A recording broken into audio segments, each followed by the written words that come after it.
The flu season is upon us. Which type will we worry about this year? And what kind of shots will we be told to take? Remember the swine flu scare of 1976? That was the year the U.S. government told us all that swine flu could turn out to be a killer that could spread across the nation. And Washington decided that every man, woman, and child in the nation should get a shot to prevent a nationwide outbreak, a pandemic. Well, 46 million of us obediently took the shot. And now 4,000 Americans are claiming damages from Uncle Sam amounting to $3.5 billion because of what happened when they took that shot. By far the greatest number of the claims, 2/3 of them, are for neurological damage or even death, allegedly triggered by the flu shot. We pick up the story back in 1976 when the threat posed by the swine flu virus seemed very real indeed. This virus was the cause of a pandemic in 1918 and 1919 that resulted in over 500,000 deaths in the United States, as well as 20 million deaths around the world. See how easy it is to... Thus, the U.S. government's publicity machine was cranked into action to urge all America to protect itself against the swine flu menace. Influenza is serious business.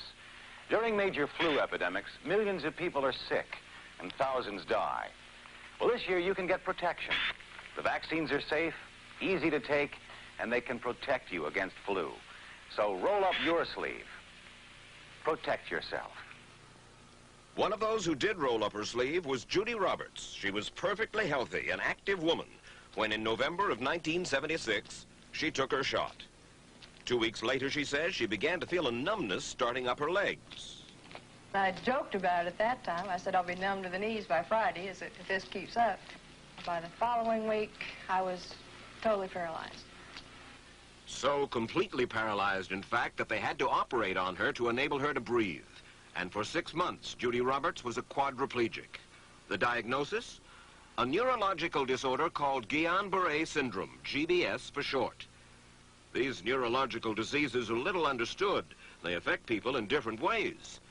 As you can see in these home movies taken by a friend, Judy Roberts' paralysis confined her mostly to a wheelchair for over a year. But this disease can even kill.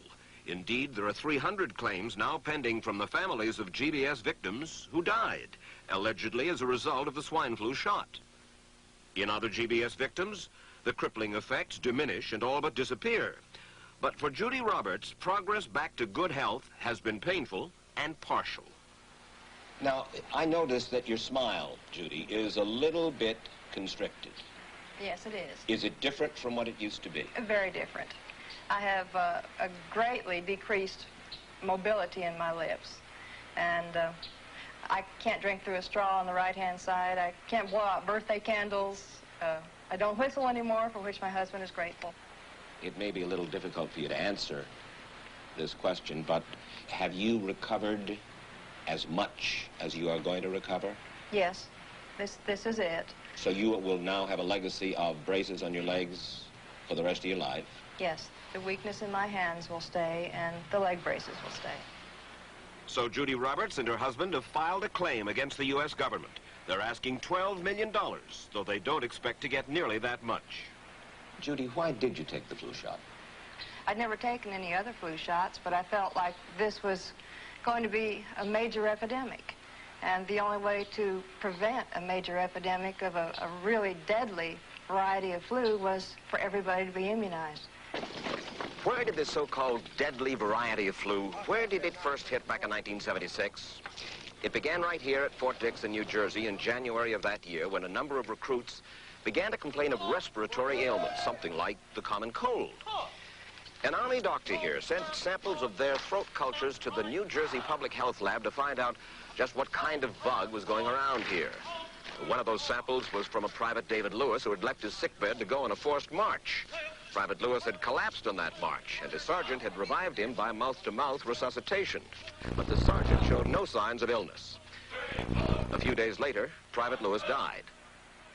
If this disease is so potentially fatal that it's going to kill a young, healthy man, a middle-aged school teacher doesn't have a prayer.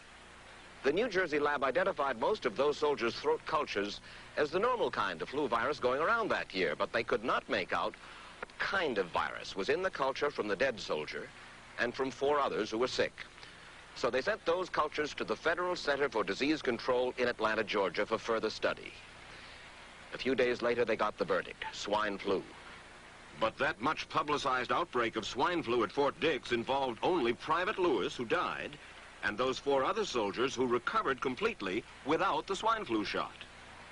If I had known at that time that the boy had been in a sick bed, got up, went out on a forced march, and then collapsed and died, I would never have taken the shot.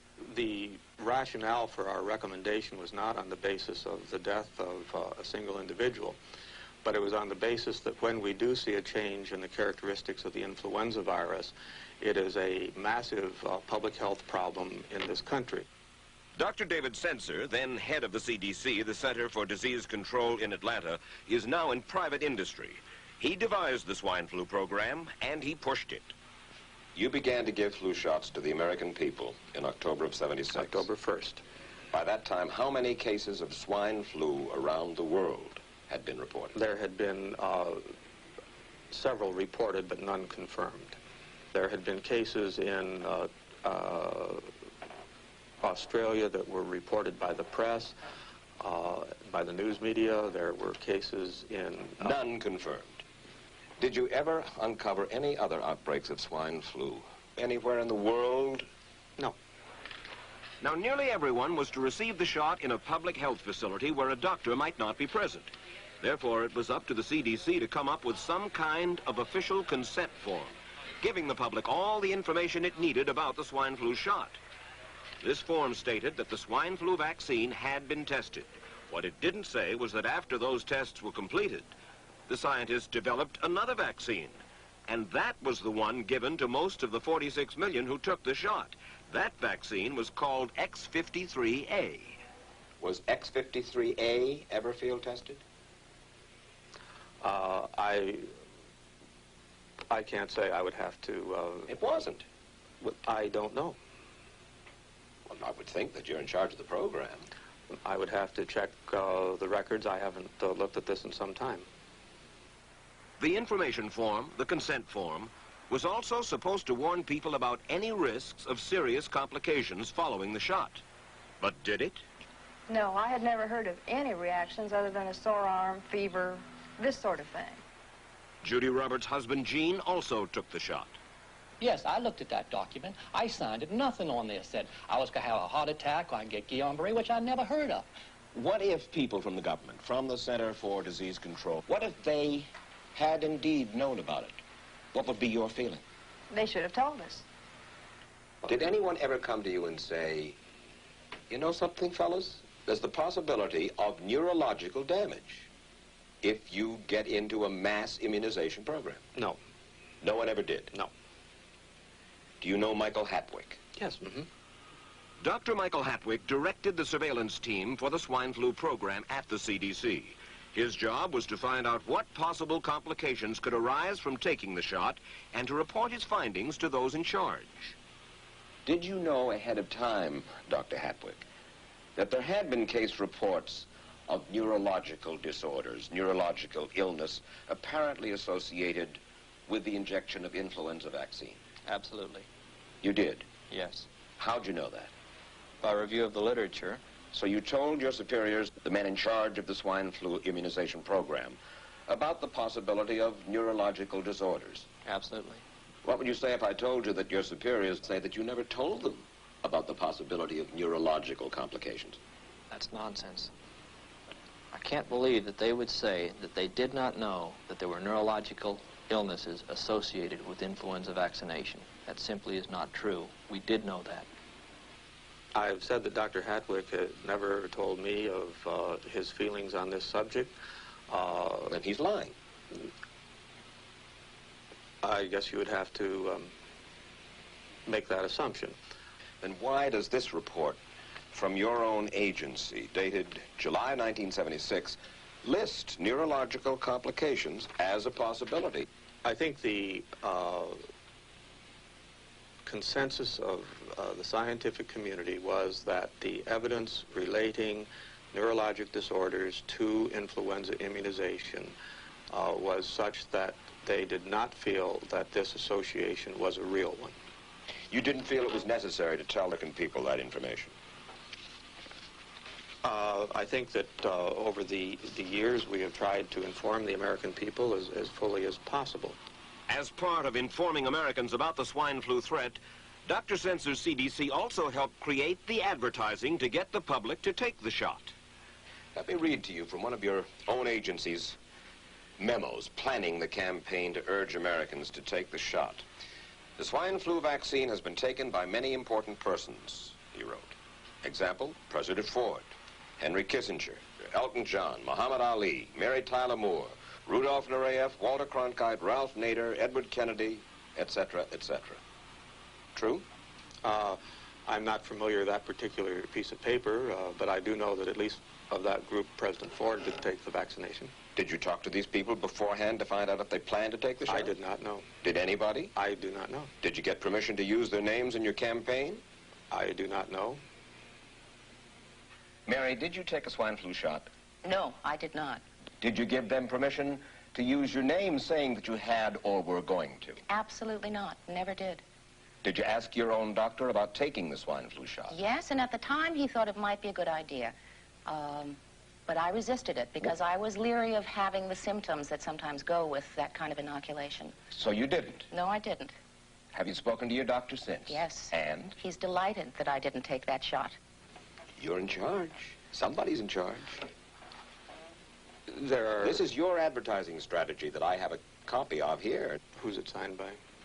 This one is unsigned.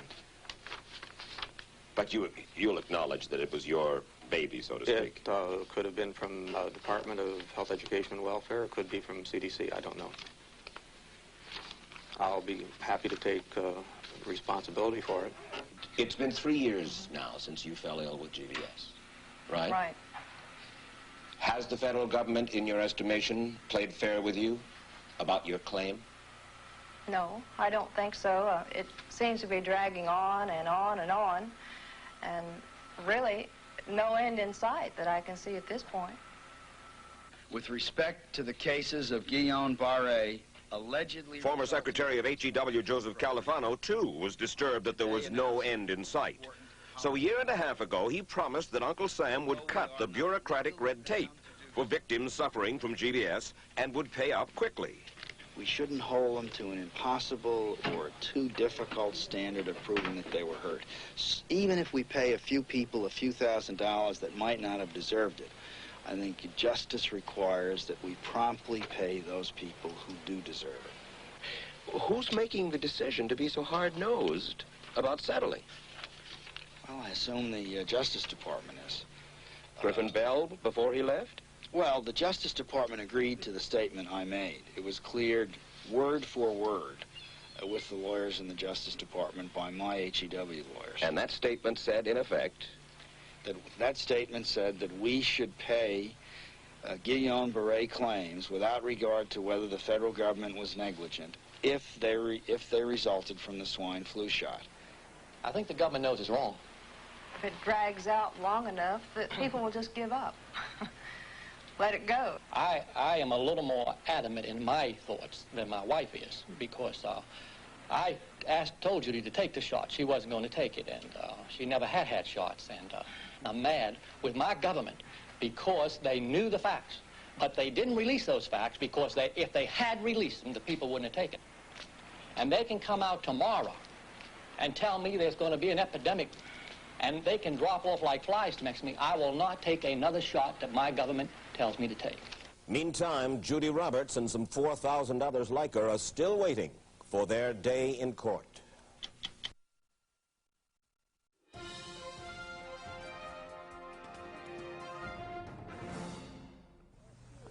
I don't need another flu shot. I had a flu shot last year. A swine flu epidemic may be coming. Swine flu shot? Well, I don't know. I've been thinking about it. It could make you very sick. Swine flu? Man, I'm too fast today to catch me.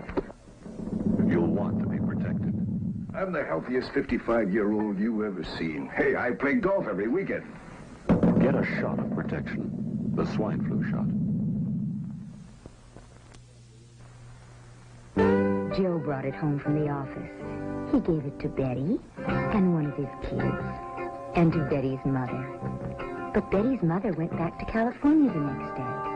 On her way to the airport, she gave it to a cab driver, a ticket agent, and one of the charming stewardesses. At school, Joe's kid gave it to some other kids, and Mrs. Merrill got it and gave it to her husband. In California, Betty's mother gave it to her best friend, Dottie. But Dottie had a heart condition and she died. But before she died, Dottie gave it to her girlfriend, the mailman, the paper boy, and the vet when she went to pick up her chihuahua. If a swine flu epidemic comes, this is how it could spread. You'll want to be protected, especially if you're elderly or chronically ill. Get a shot of protection, the swine flu shot.